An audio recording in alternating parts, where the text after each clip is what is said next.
त्योहार का मौसम हो या घर में शादी ब्याह, चीनी की खपत अचानक कई गुना बढ़ जाती है। अक्सर लोग बाजार में बढ़ती कीमतों से बचने के लिए या फिर सहूलियत के लिए एक साथ 1 से 2 बोरी या 50 से 100 किलो के आसपास चीनी खरीद लेते हैं। आप में से बहुत सारे लोग ऐसा करते होंगे।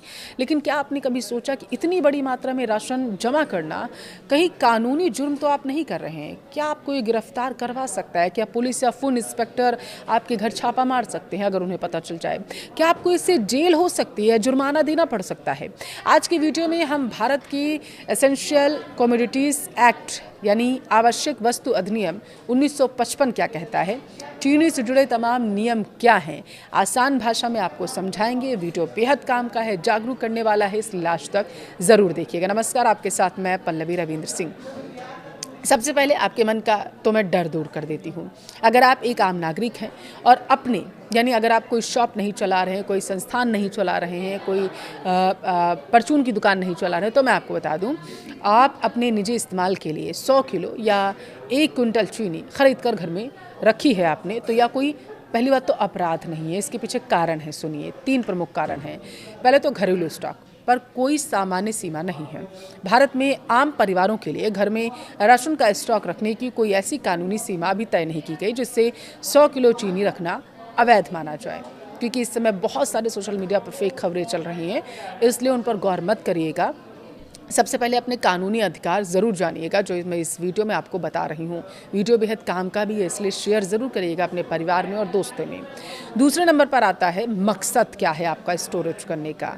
आपका मकसद निजी खपत है, जैसे शादी, पारिवारिक कार्यक्रम या पूरे साल का पारिवारिक कोटा, तो ये भी अपराध के दायरे में नहीं आता है, क्योंकि जाहिर सी बात है अगर आप पूरे साल का कोटा रख रहे होंगे या फिर शादी ब्याह आपके घर में होगा तो चीनी आप ज़्यादा ही लाएंगे खाना वाना बनाने के लिए।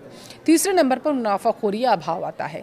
आप इसे बाजार में महंगे दामों पर दोबारा बेचने के लिए जमा तो नहीं कर रहे हैं, इसलिए 100 किलो चीनी घर पर रखने से ना तो कोई जुर्माना लगेगा और ना ही गिरफ्तारी होगी। तो फिर यह जमाखोरी का कानून बना किसके लिए है और यह कहाँ से आता है? इसके लिए हमें समझना होगा आवश्यक वस्तु अधिनियम, जो मैंने अभी आपको बताया 1955 यानी कि ECA 1955 कहता क्या है। यह कानून सरकार को अधिकार देता है कि जब देश में किसी ज़रूरी चीज़ जैसे कि चीनी, दाल, तेल कुछ भी हो गया, अगर किसी चीज़ की कमी होती है या कीमतें बहुत ज़्यादा भागती हैं, बढ़ती हैं, तो सरकार उनकी सप्लाई यानी डिस्ट्रीब्यूशन, स्टोरेज को कंट्रोल कर सकती है। सरकार ऐसा इसलिए करती है ताकि बाज़ार में बनावटी कमी ना पैदा हो सके, कालाबाजारी, मुनाफाखोरी रोकी जा सके, आम जनता को सही दाम पर ज़रूरी चीज़ें मिलती रहें। लेकिन इस कानून का दायरा मुख्य रूप से कॉमर्शियल सप्लाई चेन यानी सप्लायर, डीलर, व्यापारी, मिल मालिक पर लागू होता है, ना कि घरेलू किचन पर। व्यापारियों और थोक विक्रेताओं के लिए नियम बिल्कुल अलग हैं और बेहद सख्त भी हैं। जब कोई व्यापारी चीनी का कारोबार करता है तो सरकार समय समय पर स्टॉक लिमिट तय कर सकती है। परिस्थितियों के आधार पर एक डीलर के लिए अधिकतम स्टॉक लगभग 4000 क्विंटल तक है। व्यापारियों को न केवल सीमा में स्टॉक रखना होता है, बल्कि तय समय के भीतर उसे बाजार में बेचना भी होता है। अगर कोई व्यापारी तय सीमा से ज़्यादा माल रोकता है, स्टॉक करके रखता है, तो इसे कानून जमाखोरी की श्रेणी में रख देता है।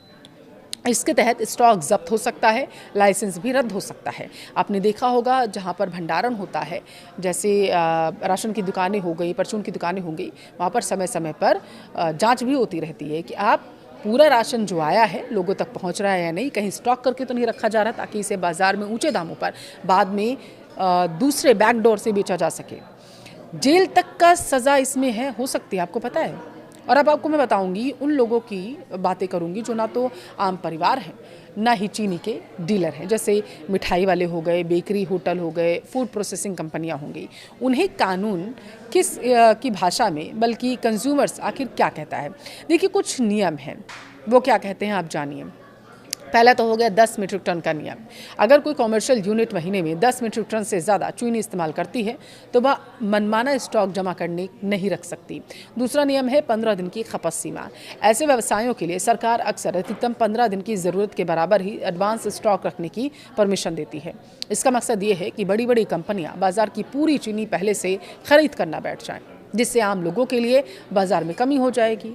कानून के नज़र में अंतर सिर्फ इस बात का नहीं है कि आपके पास कितनी चीनी है, बल्कि इस बात का भी है कि आपका मकसद और पैमाना क्या है चीनी रखने का। अगर कोई व्यक्ति बिना व्यापारिक लाइसेंस के अपने घर के तहखाने में 100 क्विंटल चीनी भरकर बैठ जाए, बाद में उसे ब्लैक में बेचे, तो वह अपराध के दायरे में आएगा। तो पूरा मामला बिल्कुल साफ है। मुझे लगता है आपको समझ में आ गया होगा। अगर आपके घर में शादी है, बड़ा फंक्शन है, आपने महीने या साल भर की बचत के लिए 100 किलो चीनी खरीद ली है, तो आपको किसी कानूनी कार्रवाई या पुलिस से डरने की बिल्कुल ज़रूरत नहीं है। बस एक बात का ध्यान रखिए, खरीदते समय पक्का बिल ज़रूर लें, ताकि स्रोत का लेकर कोई संशय ना रहे। ज़रूरत पड़ने पर आप उसे दिखा भी सकें।